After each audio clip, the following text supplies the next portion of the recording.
Alright, cool. Next section. Joe, how was your experience with Watch Dogs Legion?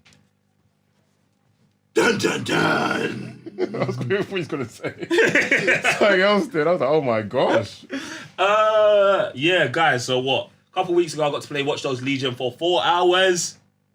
Ahead of Ubisoft Forward, and bruv, and I feel like my playthrough of Watch Dogs was very interesting. So basically, you play the first tutorial mission where you play as a James Bond type of character. Okay. You're James Bond. You work for the MI6, whatever. And you kind of unravel that DedSec are being set up. DedSec is like the rebellion, the internet rebels or whatever. They're the good guys, basically. They've been set up for a mass takeover of technology or whatever in London. And then the government come down and there's these factions that are like, oh, we're military police. Like, we're going to take over. Like, we're fighting back.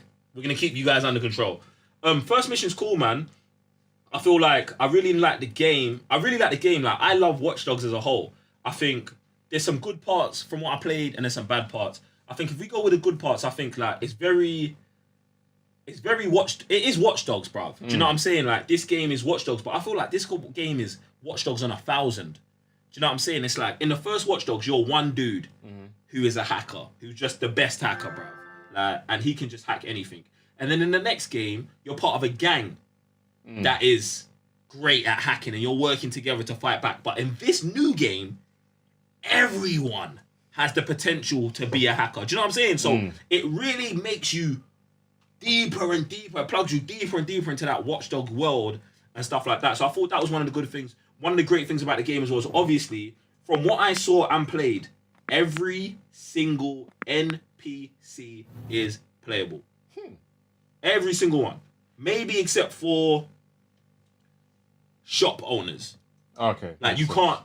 And now I'm even saying that I'd never tried to recruit a shop owner. But from what I remember, you can't like any interaction you could have with a shop owner was actually to purchase stuff. So besides shop owners, I'm pretty sure you can play as even the enemies.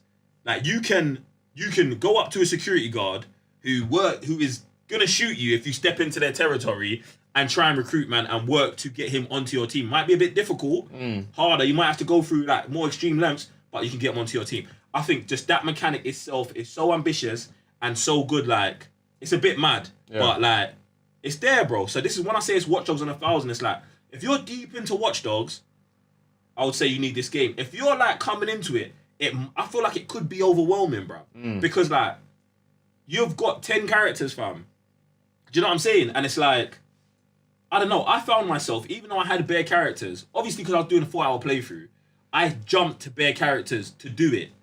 But I did find myself playing the majority as one character that I liked. Right. Do you get what I'm saying? Because it was like, oh, like, yeah, this guy's cool. I'm just going to stick with him. Do you know what I'm saying? But each different characters are different. I feel like I'm going to just go back and forth with positive and negatives, because some of these positives reach into the negatives. I think with the ability to have all characters, I think the downfall is kind of the skill tree that you get with it, because it's not really a skill tree. It's like, it's whoever you recruit automatically has positives and negatives.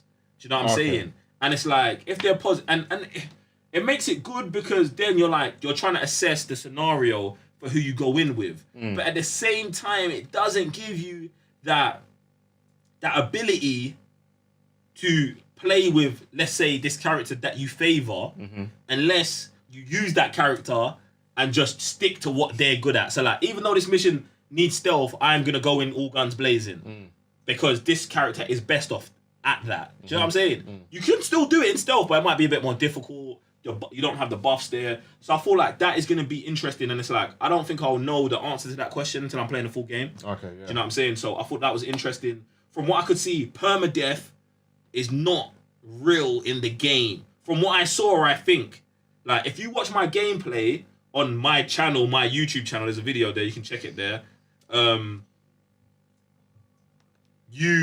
I tried to kill players multiple times. Right. I jumped off buildings to try and kill them. I crashed my car and went flying into the River Thames, tried to kill the characters. And what kind of happened was they were critically injured and then like 30 minutes later I could play with them again. Mm-hmm. Now I don't know if that was just for the build I was playing. Yeah. Because they haven't like just added that in. Yeah, okay. But from what I saw, like the characters weren't perma-dying. Do you know what I'm saying? Which was something I wanted to see in it. But like, it might be in the final game. I mean, they've said this in the final game that your characters can permanently die. But I was trying to do that and that didn't happen. That's another positive. What are some of the negatives? Could be overwhelming. It looks graphically.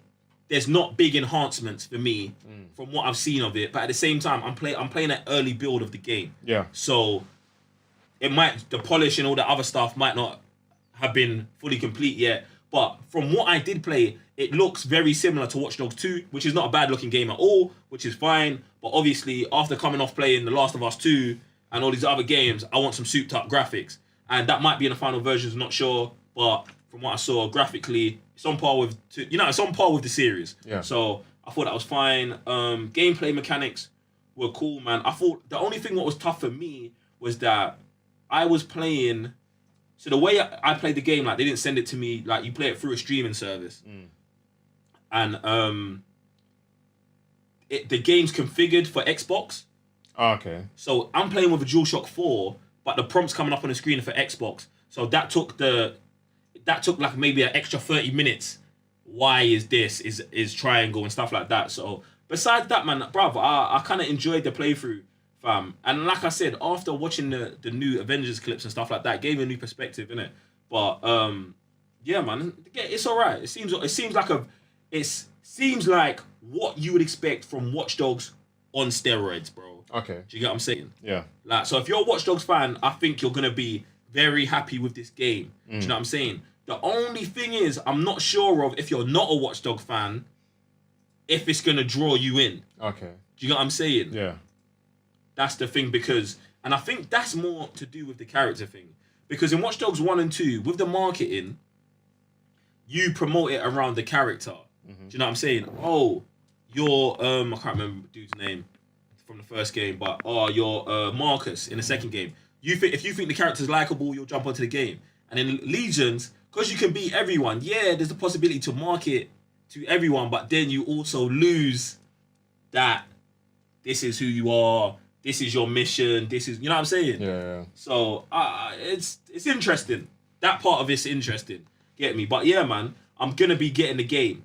I was gonna say, because after playing the game and obviously your positives, negatives, what do you feel about day one, like purchase? If you wasn't, if you play one and two, wasn't part of the cyber nerds, and then you've played or you've watched Joe's video and seen that the stuff on YouTube and stuff, would you?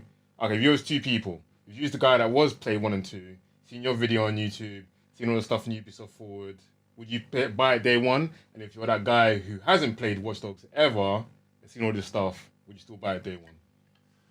Oh, that's tough, you know.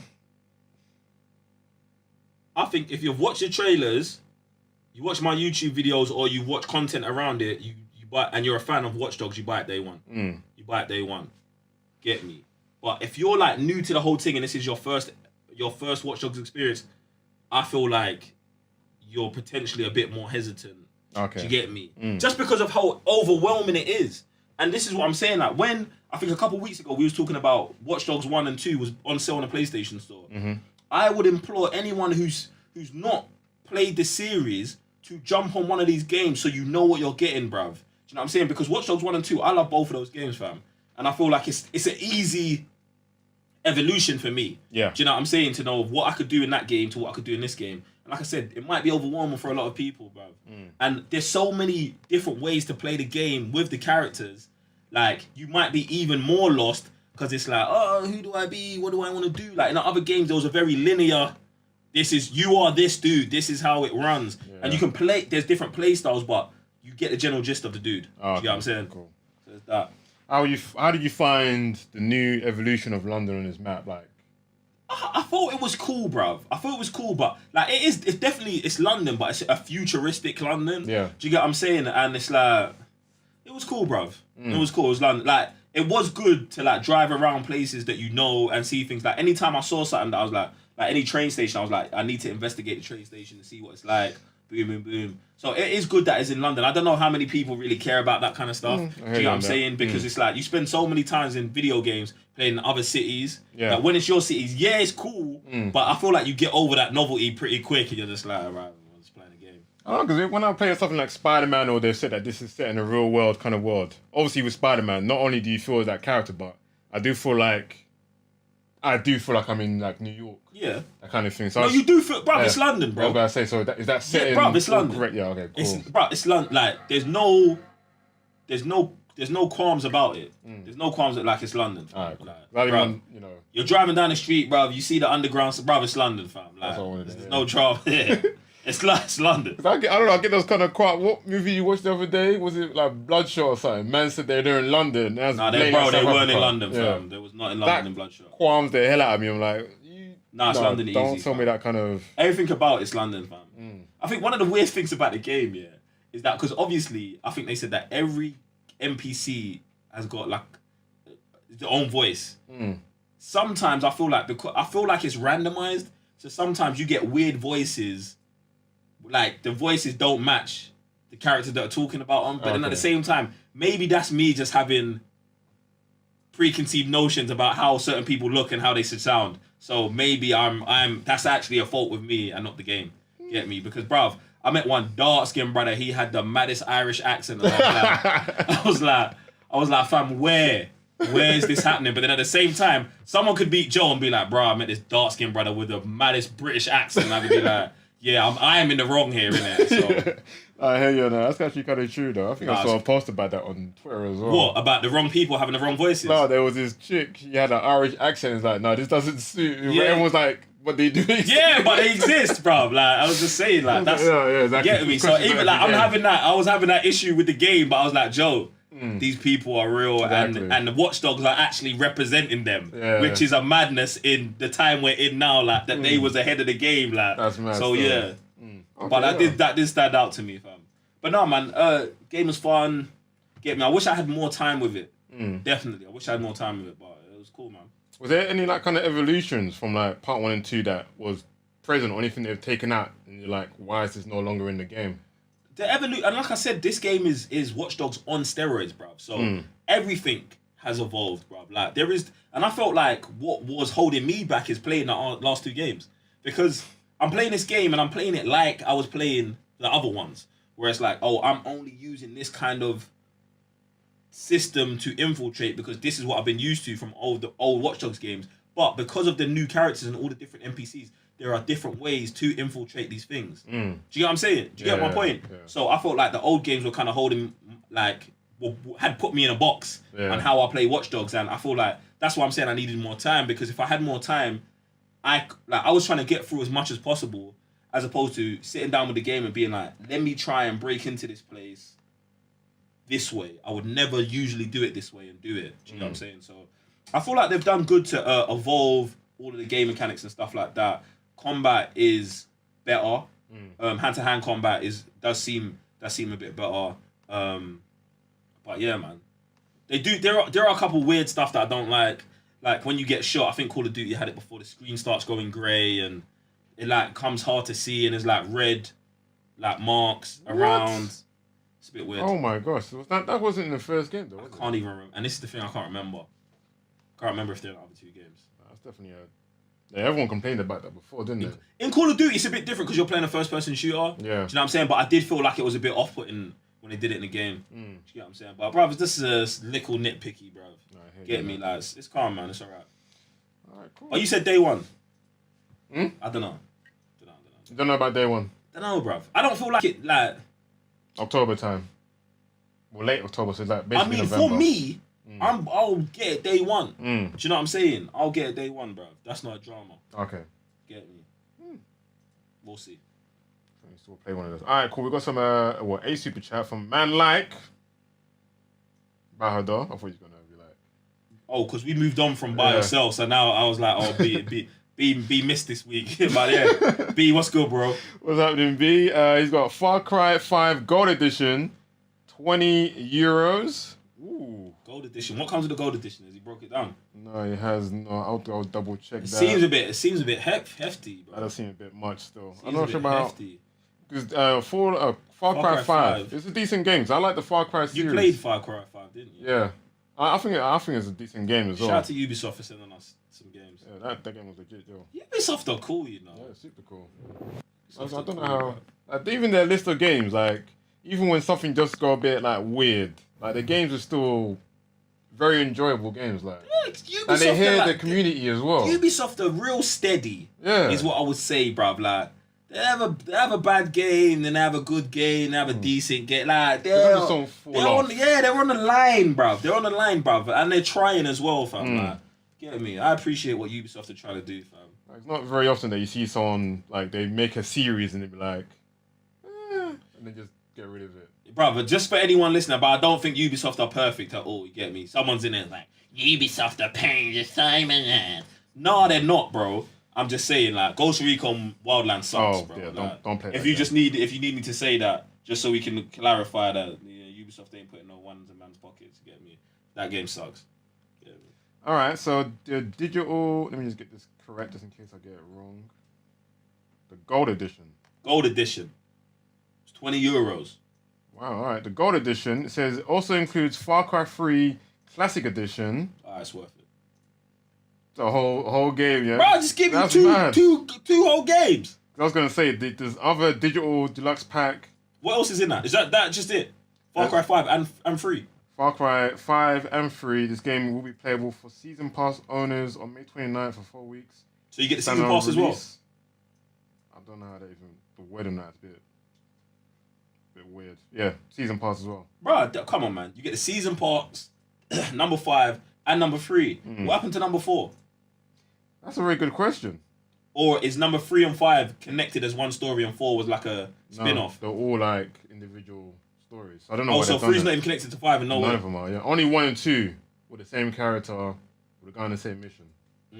Apart from that, they've just been. But no, okay, that's pretty legit. That's decent. I think I feel like with the £20, you're legitly paying for all 3 things you get. You get me? It's not like they're not doing you a deal, but if you're a Far Cry fan, yeah, boom, there you go. Or if you just found Far Cry, there's the thing. But I was about to say Far Cry was on PlayStation Plus, but it wasn't. I remember it as a free game because Ubisoft sent it to us. Yeah, it's never been a free game. That's actually kind of a shame, but it should be. All right, next we've got Metro Exodus Gold Edition. Let me see what the Gold Edition's about here. This thing's not coming up in the store, just a normal one. I'm guessing it must come with a season pass then. I can't find it here in the store. It's only got the normal one. But Metro Exodus, I think this is like some kind of horror game. I've never really been interested in this whole like series to be honest. I think they go about 3-4 games. It's like the cold winter Fallout. So you live on the ground, you go up above ground to scavenge some stuff. I don't know where the story actually goes, but it's got a good community behind it, so there's a reason behind that, but I don't know about that. I don't even know what this game is at all, bruv. Never heard of it, never seen it. I'm pretty sure I've heard of it, fam, but games like Fallout, they're not for me. Like, I stay away from these kind of things. €22.74. Oof. Don't know about that, B. First person. I don't know. Yeah. I don't know enough about this game to give you an honest answer, but to be honest, if B says it's a deal, I might believe him, bro, because he's up on these deal or no deals. Get me? True. Next we got Shadow of the Tomb Raider Definitive Version. Shadow of the Tomb Raider. I think I saw this. How much is it? $19.79. Yeah, it's too much. Definitely too much. That's the third one, isn't it? That's the third one, yeah. I saw this on sale and I thought about getting it and then I saw the price. I was like, 20 quid for this? There's no way, fam. There's no way. It's probably going to pop up on PlayStation Plus in a couple months, guys. I'm letting you know that right now. It's going to pop up because they've had 1 and 2 on PlayStation Plus, haven't they? Yeah. Yeah, the third one's going to pop up maybe late this year. I'm guessing. In fact, how many months we got left? 6 months left? Yeah. Maybe later this year or next year. 100%. It's going to be on PlayStation Plus, so do not save your $20. There you go. So Devil May Cry 5 with red orbs, €20. Bruv, we're throwing this €20 around kind of willy-nilly right now. We are indeed. I'm not. Do you know what? Yeah, I might sell all of these that B have done, taking one of those €20 and get all of the stuff that was on your $4 list. Oh my god. See, that's the thing. See, when you look at it like that, you're like, whoa, I can buy 5 games with that $20 for, bruv. See? That's why you gotta come here, fam, for the thing. That's why you gotta get those deals. The deals. Devil May Cry 5 is a good game. Yes, it's worth £20, but when Joe puts the stuff in like that, no. So what? I could get Uncharted, Doom, Batman's season pass, and Metal Gear. That's your $20. Like that. Yeah. I don't know. Like, what do you want me to tell you? Yeah. See, you gotta come with the deals. What do you want me to tell you? Deals. But no, they're good games, but they're not good enough in price. That's why even with the PlayStation Plus store, I always wait till about 70 to 85%. I mean 80%. I've seen some games go to 85, but that's like super rare. But 80 is like the sweet spot, and then I just buy it then. But guys, listen. £5, man. We might have to write like a book on the PlayStation Store economy, bro. But yeah, guys. It's all mad still. Guys, if you got any other questions for Joe, or want to talk about Watch Dogs Legion, or you're buying it day one, you're thinking about it, super chat the thing. Yeah, I'm expecting Watch Dogs questions as well. Like, jump in the chat. Like, are you guys excited for Watch Dogs? Are you not excited for Watch Dogs? Like, because, bruv, the thing with Watch Dogs is I know a lot of people are on this. I'll get Cyberpunk instead, and I feel like it's such unfair comparisons, bruv. Do you know what I'm saying? Because these games are not going to be similar at all. Also, third person, first person. I still don't even know where I fall on Cyberpunk. It's all mad, bruv. Yeah, I won't make that comparison. The comparison I would make is between Deus Ex to this and Cyberpunk. They're completely in the same lane. Wouldn't buy them twice though. All right, cool. So we would move on to the next part of the show.